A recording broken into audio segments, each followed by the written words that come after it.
Hello everybody, today we are looking at our 22nd greatest move of all time in our 50 greatest moves of all time analyzed with me series. This game is Mikenas versus Bronstein from 1965. If you saw our last video, move number 23, it was kind of a complicated move. There was some backstory to it. The game continued after the move because, there were some other things left to solve. This game is basically the opposite, where the game's just over. White just resigns basically on the spot once the move happens because there's not much left to figure out. The evaluation bar jumping up tells you that we have reached that position. Black now is, you can sort of picture him looking at the board, analyzing and going, ooh, very nice. He probably didn't talk like that, but what does black do in this position that causes white to resign on the spot? I'm not going to give you any hints or any clues because you can solve it. Go for it. Tell us what it is in the comments. Pause the video if you need more time. Otherwise, we're going to look at our 22nd greatest move of all time. In this position, black plays the game-ending rook to a3. Good night. Game over. Drive home safely. Why is that a game ender? So, black's up 8.3, so it's not even a forced mate. The only way that it doesn't end in a forced mate, I think, is if, white could go here. Yeah, if white goes there, lose the queen, I don't even think you can take. You can't even take back, right? You just have to give up the queen for free and then, move the rook again or something. I think you could do that.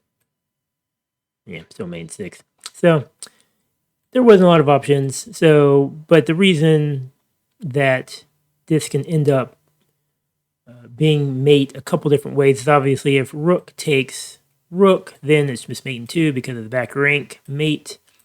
That back rank threat was pretty obvious. The king is, behind his pawns on the back rank. So that's what happens if rook takes.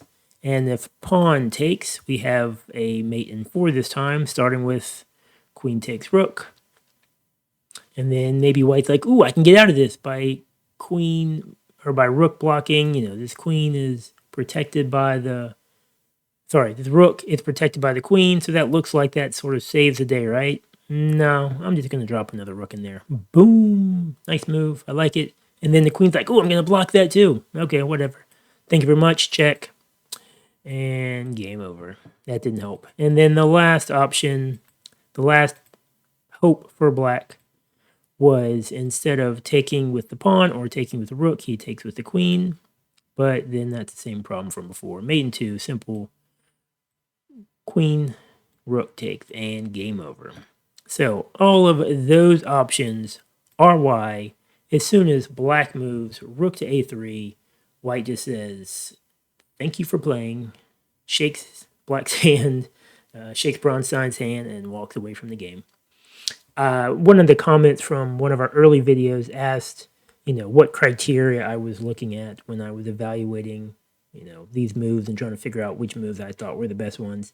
And this is one of the criteria. Is it a game-ending move? Does it sort of come out of nowhere and just all of a sudden just shut the whole game down? I think those are fun because, you can sort of picture how white had a decent position, was probably thinking about, next couple of moves, what's the plan, all that sort of stuff. And black makes that move and just it all goes out the window.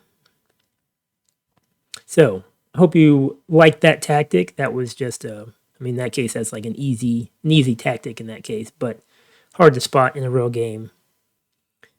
More in this series is down there, and I hope you are learning something. Like and subscribe to the channel. Thanks. Bye.